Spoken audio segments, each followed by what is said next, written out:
Hi friends, welcome to our channel and स्वागत है आप सबको आज की वीडियो में।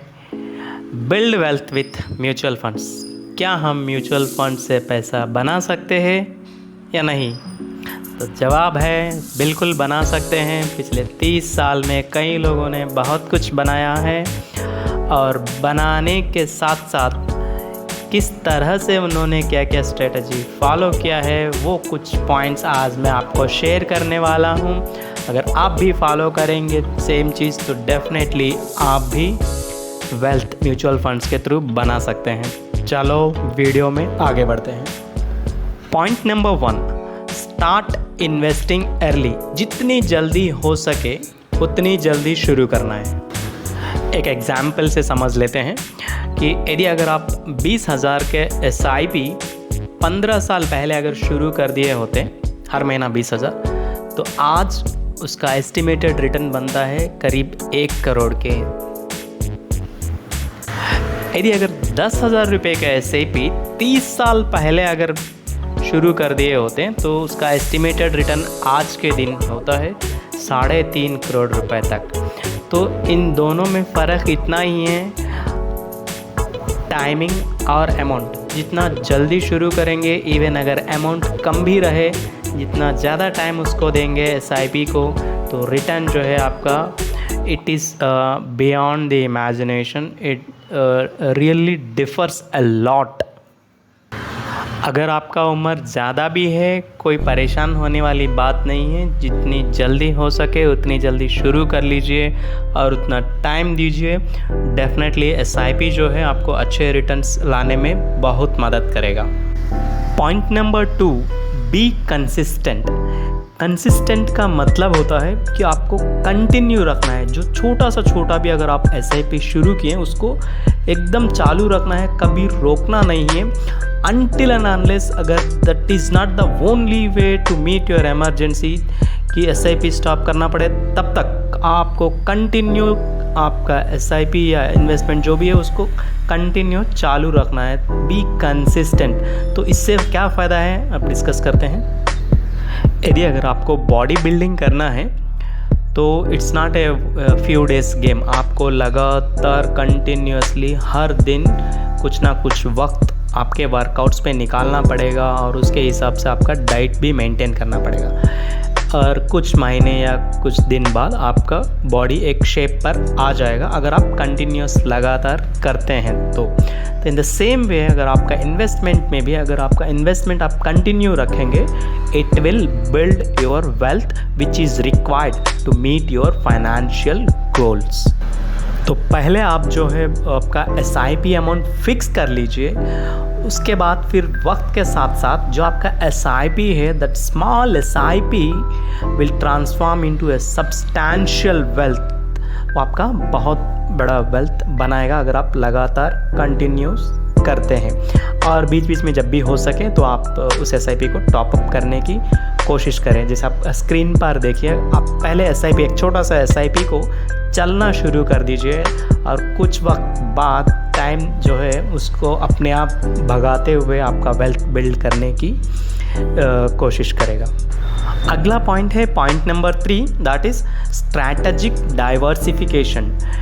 डाइवर्सिफिकेशन का मतलब जो है आपको एक ही स्कीम पे नहीं, डिफरेंट स्कीम्स पे, एसेट क्लासेस पे इन्वेस्ट करना होता है।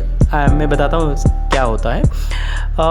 उसके बेनिफिट्स जो है वो आपका रिस्क जो है एकदम कम कर देगा। डिफरेंट एसेट क्लास का मतलब होता है इक्विटी, डेट एंड हाइब्रिड। इसमें क्या होता है कि आपके एज के हिसाब से आपका फाइनेंशियल एडवाइज़र जो है वो डिसाइड करेगा कि आपका इन्वेस्टमेंट कितना परसेंटेज इक्विटी में जाएगा, कितना डेट में जाएगा और कितना हाइब्रिड में जाएगा। सो इस तरह का डाइवर्सिफिकेशन होने से क्या होता है कि आपका रिटर्न्स जो है दैट विल एनहांस, मतलब ज़्यादा रिटर्न्स आने की चांसेस रहती है। और किसी एक स्कीम में आपके पैसे फंस गए जिसकी वजह से अगर वो स्कीम अंडर परफॉर्मेंस है, इस तरह का जो रिस्क है वो रिड्यूस हो जाएगा। और आपके एज के हिसाब से और आपके रिस्क प्रोफाइल के हिसाब से, लाइक आप अगर बिलो 30 ईयर्स हैं तो आपका ज़्यादा से ज़्यादा लाइक 70-80% जो है आपका इक्विटी में डालना, बाकी 20-30% जो है डेट या हाइब्रिड में कैलकुलेट करना, ये सब आपका एडवाइज़र जो है ही विल डिसाइड। यदि अगर आपके पास भी नॉलेज है, आप भी इसको प्रॉपरली कैलकुलेट करके देख सकते हैं। Depends on your age factor. Like अगर कोई रिटायर्ड पीपल है, उनका पैसा डालना है तो उनको ज़्यादा से ज़्यादा इक्विटी बेस में डाल नहीं सकते हैं, क्योंकि वो रिस्क नहीं ले सकते बिकॉज दे आर रिटायर्ड। तो इस हिसाब से इसका डाइवर्सिफिकेशन जो है आपका इन्वेस्टमेंट का, वो करना बहुत ज़रूरी है to get the to make the wealth building. अगला पॉइंट है point number 4, increase the investment. जो आपका इन्वेस्टमेंट से पीरियडिकली रेगुलरली आप कोशिश करें कि जो है बढ़ाते रहे। मान लो आपने फर्स्ट ईयर एसआईपी शुरू किया 1000 से, तो नेक्स्ट ईयर कम से कम उसका 10% लाइक 1100 तो करने की कोशिश करें। अगर कोई एसआईपी शुरू किया 10,000 से, तो नेक्स्ट ईयर वो 11,000 करने की कोशिश करें। इस तरह से लगातार हर साल इंक्रीज़ करने की कोशिश करें। तो इंक्रीज़ अगर रेगुलरली हम करते हैं तो व्हाट विल हैपन, मतलब वो किस तरह से हमें हेल्प करता है। It helps to beat the inflation. Inflation मतलब मार्केट में जो महंगाई है वो भी बढ़ती जा रही है। हर साल आप देख ही रहे हो मार्केट में कुछ ना कुछ रेट फ्लक्चुएशंस होते रहते हैं। कुछ ना कुछ हम जो खाने पीने चीज़ें हैं, इन सब चीज़ों में भी काफ़ी सारे रेट्स बढ़ते रहते हैं। तो दैट इज़ कॉल्ड इन्फ्लेशन। जो महंगाई है उसको बीट करने में आपका जो ये इंक्रीज़ इन एसआईपी है वो हेल्प करेगा। दूसरा है increase pace to meet the financial needs. मतलब आपका जो फाइनेंशियल गोल्स है, जैसे आपने सोचा होगा कि 10 साल में मेरे को 10 लाख बनाना है, उसका जो स्पीड है और 10 लाख 10 साल, तो उसको रिड्यूस करने की कोशिश करें। लाइक 7-8 साल में भी हो सकता है आपका जो फाइनेंशियल गोल है वो मीट हो सकता है अगर आप रेगुलरली आपका इन्वेस्टमेंट अगर बढ़ाते हैं तो। नॉर्मल एसआईपी से अगर कंपेयर करेंगे, ये जो इंक्रीज़ जो करते हैं आप, लाइक टॉप अप एसआईपी जिसको कहते हैं, जिसके वजह से आपका जो ग्रोथ है वो फास्टर रहेगा, थोड़ा स्पीड रहेगा कंपैरेटिवली विथ नॉर्मल एसआईपी। तो इसको एक स्टोरी के साथ समझ लेते हैं। 2 फ्रेंड्स हैं called Jogi and Yogi. Mister Jogi जो है 10,000 का एसआईपी शुरू किए 25 साल पहले, और उनका प्रेजेंट वैल्यू करीब 1.88 करोड़ बनता है। और सेम टाइम योगी ने भी शुरू किए हैं, उन्होंने भी सेम 10,000 ही शुरू किया और सेम 25 साल पहले ही शुरू किए। लेकिन उन्होंने क्या किया, हर साल 1,000 रुपया बढ़ाते आए, हर साल 1,000 एवरी ईयर पिछले 25 साल से। तो उनका करंट वैल्यू बनता है 3.12 CR। आप देख सकते हैं कि डिफरेंस कितना है, करीब 1.24 करोड़, मतलब 1,24,00,000 का डिफरेंस है। तो एक स्मॉल, मतलब इन्होंने क्या किया, जस्ट एक स्मॉल इंक्रीज़ किया है एवरी ईयर। ये नहीं कि हर महीने, एवरी ईयर, हर साल आपकी सैलरी बढ़ती होगी या फिर आपका बिजनेस भी डेवलप होता रहेगा। जब भी आपको मौका मिले एवरी ईयर थोड़ा बहुत आप इंक्रीज़ करने की कोशिश करें, जिसके वजह से आपके रिटर्न्स और जो वेल्थ बिल्डिंग जो जर्नी है वेल्थ बिल्डिंग वाली, वो जल्दी से जल्दी और ज़्यादा फास्टर में आप वेल्थ बिल्ड क्रिएट कर सकते हैं और अपनी फाइनेंशियल गोल्स जो है वो जल्दी से जल्दी रीच हो सकते हैं। Moving on to the next point, point number 5, portfolio review. तो पोर्टफोलियो रिव्यू ये होता है कि जो आपके इन्वेस्टमेंट जिसमें भी आपने इन्वेस्ट किया है उसको regularly at periodic intervals time to time उसको रिव्यू करना बहुत ज़रूरी है। ये नहीं कि आपने इन्वेस्ट कर दिया और छोड़ दिया, 5 साल 10 साल के बाद देख लेंगे जो भी होगा। It's not like that. You have to review your portfolio on a regular intervals, जिसके वजह से आपका किस तरह से हेल्प होगा वो अभी डिस्कस करते हैं। Like it will ensure wealth building on A right track. आपका इन्वेस्टमेंट सही तरीके से ग्रो हो रहा है कि नहीं हो रहा है, वो आपको हेल्प करेगा। यदि अगर कुछ चेंजेस है मार्केट में, कुछ गवर्नमेंट पॉलिसीज़ में चेंजेस है, कुछ एक्सटर्नल फैक्टर्स से अफेक्ट हो रहा है, तो आपका स्कीम को रिव्यू करने पे समझ में आ सकता है कि आपकी जो फंड है जिसमें आपने इन्वेस्ट किया वो बढ़ रही है, घट रही है, या फिर कुछ चेंजेस करना है। This review will help you and changes where और रिक्वायर्ड। मतलब अगर आपको चेंज करना है, स्कीम चेंज करना है या और उसमें बढ़ाना है या कम करना है, तो ये सब चीज़ें आप डिसाइड कर सकते हैं। And the next thing is the adjusting in line with change in circumstances. जैसे मैंने कहा था, एनी आउट फैक्टर्स लाइक कोई ग्लोबल फैक्टर्स हो या इंटरनल फैक्टर्स हो या गवर्नमेंट पॉलिसीज़ हो, इन सब के हिसाब से आपका स्कीम क्या आपके हिसाब से बढ़ रहा है। जो भी आपने ग्रोथ परसेंटेज प्रिडिक्ट किया है, जो एक्सपेक्ट कर रहा है 12%, 15%, वॉट एवर इट इज़, उस हिसाब से जा रहा है कि नहीं जा रहा है, या फिर मार्केट में डिफरेंट कंडीशंस हैं जिसके वजह से आपका पैसा जिस फंड में इन्वेस्ट किया वो फंड नहीं बढ़ रहा है या फिर और तेज़ी से बढ़ रहा है। तो ये सब चीज़ें आपको जानकारी आ जाएगी रिव्यू करने पे।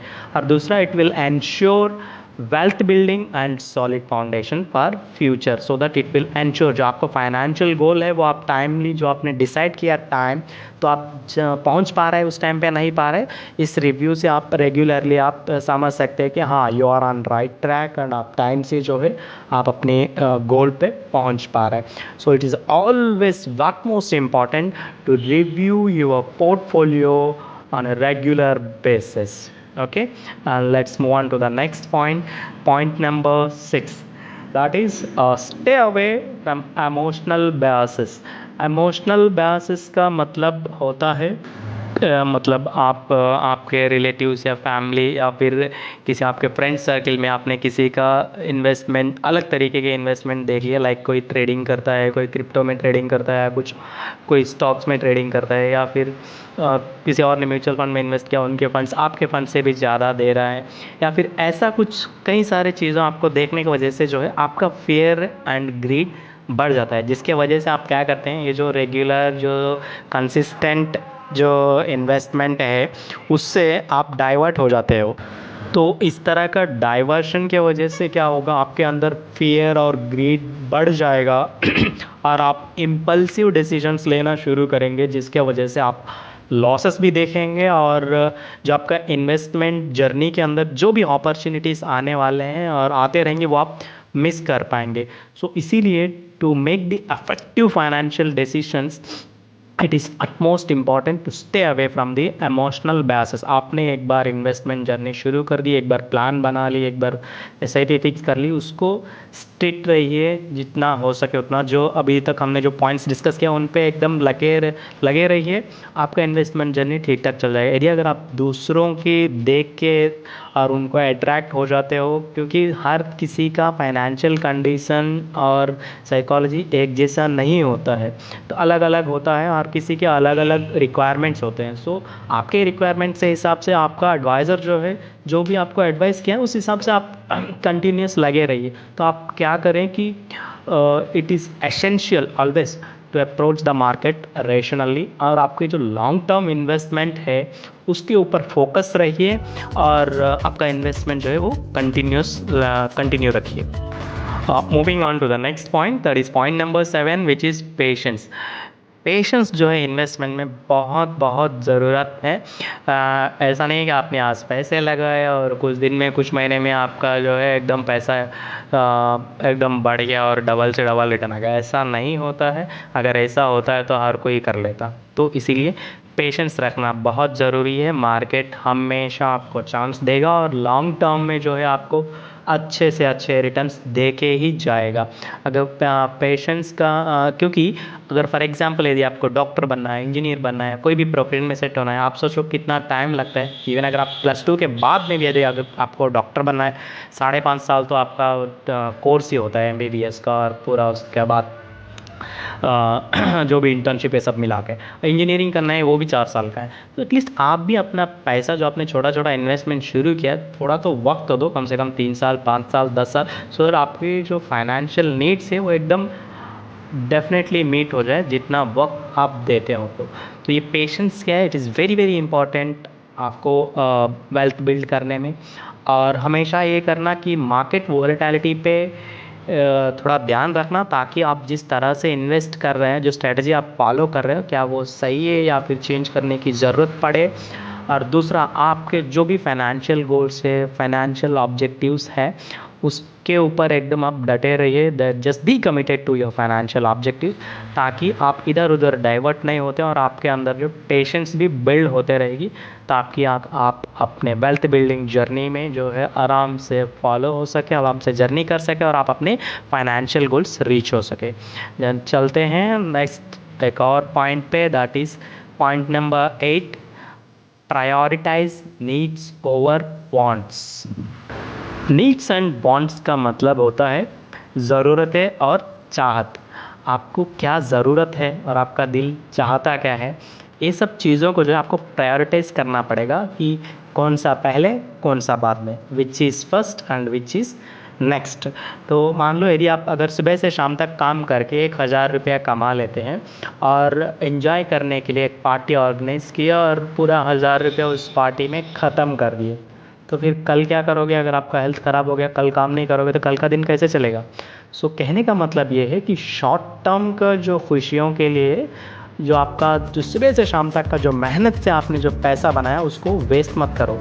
ठीक है, आप 1,000 रुपये कमाया, 500 खर्च कर लो, 500 आप सेव करके साइड में रख लो। ऐसा आप लगातार करते जाएंगे तो कुछ साल बाद आपको जो है काम करने की ज़रूरत नहीं है, और जो पैसे बचे हैं और जो वो मार्केट में जो बड़े हैं उसके वजह से आप पूरे ज़िंदगी भर जो है आप एंजॉय कर सकते हैं। सो कहने का मतलब है कि शॉर्ट टर्म एन्जॉयमेंट के लिए, तो मतलब इंस्टेंट ग्रैटिफिकेशन के लिए आप उतना अट्रैक्ट मत होइए जिसके वजह से आपका जो हार्ड एंड मनी है उसको वेस्ट ना करें। So don't get tempt to spend hard and money for instant gratification and don't lose focus on wealth building. आपका जो फाइनेंशियल गोल्स है उनसे कभी आपका फोकस डाइवर्ट मत करिए। Next is be prudent with the expenses. जो आपका खर्चा है वो एकदम आप एनालिसिस करते रहिए कि आप सही खर्च कर रहे हैं या फिर गलत खर्च कर रहे हैं, कुछ कम कर सकते हैं या फिर और भी खर्चे की ज़रूरत पड़ेगी। ये सब चीज़ें आपको प्रायोरिटाइज़ करना बहुत ज़रूरी है यदि आपको अगर वेल्थ बिल्ड करना है और आपका फाइनेंशियल गोल टाइमली रीच होना है तो। And thank you so much friends, video को लास्ट तक देखने के लिए बहुत बहुत धन्यवाद आप सबका। एंड आई एम श्योर जितने भी पॉइंट्स मैंने बताया है 8 पॉइंट, आप में से कई लोग डेफिनेटली कुछ ना कुछ पॉइंट्स डेफिनेटली फॉलो कर रहे होंगे या फिर सारे पॉइंट्स भी फॉलो कर रहे होंगे या कोई फॉलो नहीं भी कर रहे होंगे। आप कमेंट करके ये बताइए कि कौन सा पॉइंट आप फॉलो कर रहे हैं, कौन सा पॉइंट आपको अच्छा लगा, या फिर आपके पास और भी कोई पॉइंट्स है जो ऐड करें जिसके वजह से और भी इन्वेस्टर्स को फ़ायदा हो जाए। ज़रूर कमेंट करने की कोशिश करें। आपका राय जो भी है कमेंट करके बता दीजिए। And thank you so much for your patience and watching the video till two the end. And हमारी चैनल को ज़रूर सपोर्ट करिए। यदि आपको अगर म्यूचुअल फंड्स के रिलेटेड किसी भी तरह का सपोर्ट चाहिए आप कमेंट में बता दीजिए। We will provide you free support, no charges at all. Thank you so much.